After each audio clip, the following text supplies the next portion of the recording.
What's going on, AWGFAM? Welcome back to the channel. So today, we got my man, the Dodo King himself, Mr. Donut Operator. And on this episode of Donut Operator, we're going to see Dad smokes daughter's boyfriend who sold her to trafficking ring. Woo! Shit. I had to smoke his ass too. Shit. I get it. But before we jump into it, make sure you guys like, comment, and subscribe. Hit the bell because I don't know when I'm going to post. Usually random. Get lucky. But if you hit that bell, you'll find out when I post. Without further ado, let's jump into the Dodo King. Hi everyone, Donut here. Today's video is going to be about angry dads, retribution, and real-life Taken situations. Taken like with Liam Neeson's in it. But first, a word from our sponsor, MyBookie. If you bet on sports, then you can use the code DONUT to double your initial deposit at mybookie.com. Yes, that's twice the money you deposit. Double! Twice! 2 times! You can bet on all sorts of stuff I don't care about. Football, baseball, basketball. But you know what's happening tomorrow night? UFC 268. That's right, an actual fun sport to watch. The main event tomorrow night between Colby Covington and Kamaru Usman is going to be insane. Not only are they both undefeated, but they almost gave Dana White a heart attack at the face-off the other day. Don't forget about your friends. If you sign up, and that means you get your own referral link where the homies can click on it, and you'll be eligible for a 250% initial deposit bonus. That is unlimited to redeem, so you can get all your friends to click on it. Use the code DONUT and bet anything, anytime, anywhere with mybookie.com. I was browsing the old Instagram the other day when I came across a post from a friend. It was a screenshot of a news article that he had captioned Hero. It was a news article that was titled, Man Killed His Daughter's Boyfriend for Selling Her into Certain Acts Trafficking Ring, police say. The 19-year-old victim was killed last year, police in Spokane, Washington say. The remains were recently discovered in the trunk of a car. They had my curiosity, but now they have my attention. This story brought on national attention, with many people agreeing with the fact that the father is a hero. What father wouldn't want to go Liam Neeson's on someone who sold your little girl into killed that slavery? motherfucker too. The reason that we are talking about it today because it's so interesting that there are other incidents from a while back where this same exact thing happened where an angry father killed someone who harmed their kid. I already know which one's going to show up. I know exactly which one's going to show up in this. And it's fucking epic.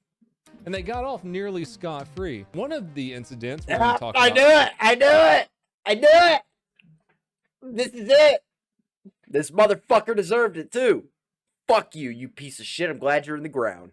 Today, an angry dad killed a bad man on national television. Straight up schwacked a pedo on the news. We'll get to that in a moment. Back to the original story of the 19-year-old found in a trunk. What are the deets on this one? Coming directly from the Spokane Police Department. On 10/22/21, Spokane police responded to a very stinky abandoned vehicle. I mean, you already know why it's kind of stinky. We already went over the headline. The victim was identified as the 19-year-old boyfriend. Detectives did what detectives will do: eat lunch for 3 hours and investigate a couple things before going to a very lucrative extra duty assignment at the bowling alley. No, I'm playing. I love you guys. Gotta poke a little fun there. Just a little poka. These criminal investigation wizards quickly put 2 and 2 together and arrested 60-year-old John Eisman for first-degree murder. First degree being the big degree. That's the one with intent, where there's planning involved and you say, hey, that's the motherfucker I want to kill most of the time. Whereas second degree is something like robbing a random person and shooting them to death, or someone killed randomly in a drive-by, something like that. Come on, G. Rest in peace, G baby. What happened to our dad, Eisman, is he learned that his juvenile daughter at the time was sold to a sex trafficking organization in the Seattle area by the 19-year-old boyfriend, who is now human soup in the trunk of a car. Sex trafficking organizations being a disgusting world where women and children are purposefully addicted to drugs and then sold to other disgusting human beings for, and other horrible things. Eisman went and rescued his daughter in October of 2020, but the boyfriend was nowhere to be found. The next month, though, November of 2020, he learned that the boyfriend was going to be at a location in Airway Heights, Washington. Eisman waited for him, abducted him, tied him up, and threw him into the trunk of a car. Eisman then hit the boyfriend over the head with a cinder block, repeatedly stabbed him, drove to a remote location, and left him bleeding out in the trunk of the car. Almost exactly 1 year later, someone takes the car to another location. I don't feel bad. I don't feel bad at all. Like, that's what you get. You want to be an evil motherfucker, you're going to die a really fucked up death. It could have been Eisman, or it could have been a thief or some kids that found it. We don't know yet. I'm guessing maybe not a random person. I feel like if it was a random person, they would have been like, damn, this bitch stink. I feel like there's not too many people that would take a joyride in a stolen car that smells like there's been a corpse baking in the sun in the trunk for a year. If it was a thief or a random person, probably because the car smells like that lady's hoo-ha from the famous Reddit story, The Swamps of Dagobah, they would have dumped the car in the location where the cops found it. Or maybe Eisman felt guilty or something. There will probably be more of the story as the trial happens. Even then, the cops only find it because some thieves come along and rummage through the car, and they're the ones that found the decaying body in the trunk. They straight up went to steal the change out of your cup holder to getting their prints all over a murder scene. Oopsie daisy. The dad, Eisman, had no recent criminal history and also no criminal history of anything violent. This is going to be a pretty interesting trial, and I'll tell you why. Something almost exactly like this happened in the mid-'80s, and the dad walked out of the courthouse. And this dad did a murder on national news. 1983. Oh, come on, man. Of course you gotta fucking censor it. So if you guys don't realize, so I'm gonna go back and see if I can. Alright. Oh, wait. Right there. What you don't see is the revolver in his right hand as he turns, and I'm pretty sure he went under his arm and puts it right next to the dude's head and pulls the trigger. It's fucking intense. It is absolutely intense. But fuck that guy. He fucking deserved it. 1983. Gary Plache started taking his son Jody to a karate instructor named Jeffrey Doucette. For over the next couple of years, the boy was touched by Doucette. In 1985, Doucette kidnapped the boy and spent a couple days in a motel in California with him. Doucette let the boy use a payphone to call his mom, and the police quickly traced it to the motel and arrested him. The dad heard about what this dirtbag had been doing to his son and figured out where the police were going to be flying him into for prosecution. Dad grabbed his revolver and headed over to the Baton Rouge Metropolitan Airport. He donned a baseball cap, sunglasses, and pretended like he was talking on a payphone. As a couple of police officers were escorting the suspect past the row of payphones where the dad was waiting, Dad turned around and under his arm delivered a perfect headshot to the suspect. He hit this dirtbag in the ear area and died the next day. Police wrestled the gun away from him, and the dad was initially charged with second-degree murder. But he pled it down to no contest to manslaughter. His defense argued that he could not tell the difference between right and wrong during the incident, that he had been driven to a temporary psychotic state after learning of the abuse of his son. He was sentenced to 7 years in prison, suspended, and 5 years of probation with 300 hours community service. Probably because he's a hero. In closing, the judge said sending him to prison would help no one, and there was virtually no risk of him committing another crime. Before he died of a stroke in his nursing home in 2014, the dad said he had no regrets about killing Doucette, and he would gladly do it again.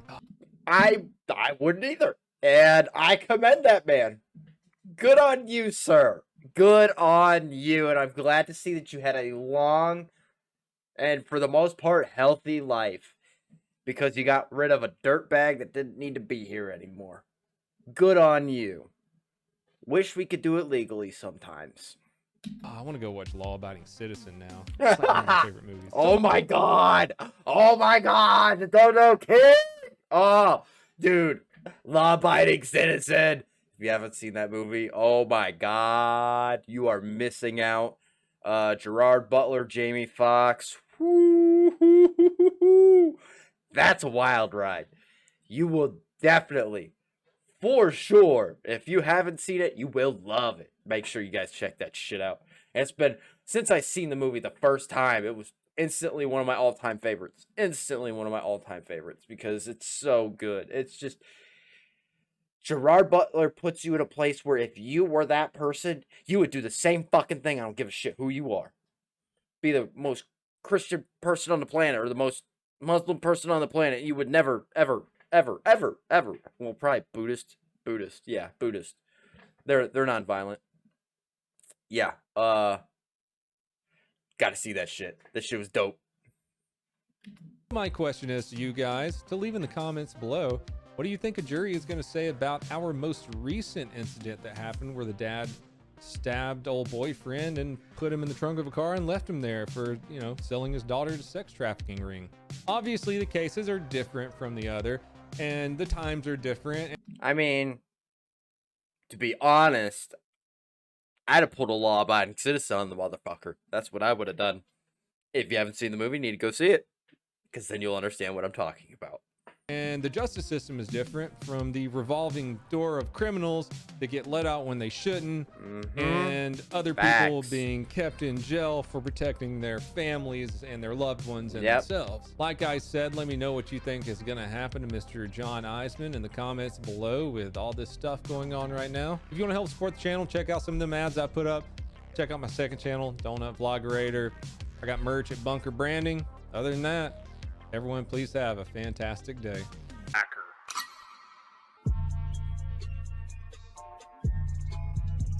Best outro music ever. Honestly, to the Dodo King, I'm glad to see that you got out of law enforcement, man. I know that you got a lot of friends and stuff, and I know a lot of people who are law enforcement. Man, I don't know how y'all do it now. The games that are played and the rights that are being trampled on at this point. And I know I'm not sitting here saying that every single law enforcement officer is doing illegal shit. But I will say, if you trample on people's constitutional rights, you're not a good cop. You're part of the problem. But to the Dodo King, I'm glad to see that you're out and you're doing what you're doing and you're doing well and you've been extremely successful. And, oh, you know what? I'm going to throw a little special free advertisement in there. Boondock Saints. I don't know if you guys have heard the news. There will be a number 3. And it will have Norman Reedus and Sean Patrick Flannery as the twins. Super excited. And I got to read I read the plot for this one. Holy shit, guys. This one's going to be good. This one may actually expand into a bigger series. It's going to be really, really, really good. So I'm excited to see what's going to happen with it. I really am. I'm super excited. Like, I really think they're going to get this one right this time. Like, nail it. I think the first one was incredible. Second one was a little for me. I didn't really like the humor being thrown in as much as it was being thrown in, but I still loved the movie overall. One of my favorite lines. That was perhaps one of the finest examples of spiritual guidance I've ever had the good fortune to witness. That was one of my favorite lines in that entire movie. If you haven't seen the Boondock Saints, you gotta see it. You got to. But, oh, I do know somebody who will be in it also, other than the brothers. Il Duce himself, Billy Connolly, will be back as the father. So we'll be doing some flashback to dear old dad. I'm so excited. I love Billy Connolly. He's one of my favorite actors. He really is. I love him. If you haven't, make sure you look up Fuck Off by Billy Connolly. Funniest shit you'll ever hear. But that's going to do it for this one, guys. Love you, AWGFAM, and my XMCFAM. I'm out.